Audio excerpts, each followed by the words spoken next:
নমস্কাৰ, আজি শ্বেয়াৰ কৰিছোঁ মাৰ হাতৰ মাটিমাহ আৰু ঔটেঙাৰ আঞ্জা।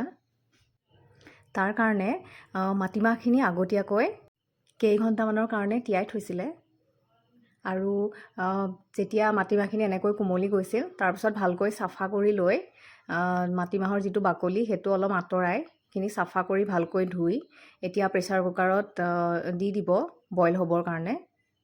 বইল হ'বলৈ মাটিমাহৰ লগত নিমখ, বিলাহী আৰু ঔটেঙা দিব আৰু লগতে অলপ লাও সৰুকৈ কাটি দিব।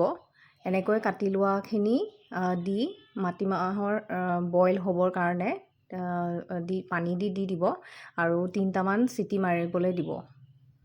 মাটিমাহখিনি বইল হোৱাৰ পাছত অলপ আদা এনেকৈ খুন্দি বইল হোৱাখিনি দি দিব আৰু তাতে আগতীয়াকৈ এনেকৈ হালধি দি ল'ব। এতিয়া তেল মাৰিবৰ কাৰণে কেৰাহী এখনত তেল দি মিঠি গুটি আৰু শুকান জলকীয়া এনেকৈ ফুটিবলৈ দিব। তাৰপিছতে আৰু অলপ কেঁচা বিলাহী এনেকৈ সৰুকৈ কাটি দি দিছে আৰু বইল হোৱা ঔটেঙা বিলাহীখিনি দি এনেকৈ ভালকৈ লৰাই ভালকৈ অকণমান সিজিবলৈ দিব। এতিয়া সেইখিনি হোৱাৰ পাছত বাকী থকা মাটিমাহখিনি এতিয়া দি দিছে। এতিয়া আঞ্জাখন ভালকৈ উতলিবলৈ দিব। ভালকৈ উতল নহালৈকে এনেকৈ অলপ মাজে মাজে লৰাই দিব লাগিব, নহ'লে কেৰাহী তলিত ধৰাৰ চান্স থাকে।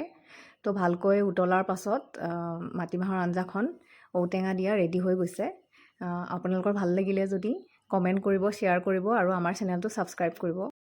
আজিলৈ আহোঁ, ধন্যবাদ।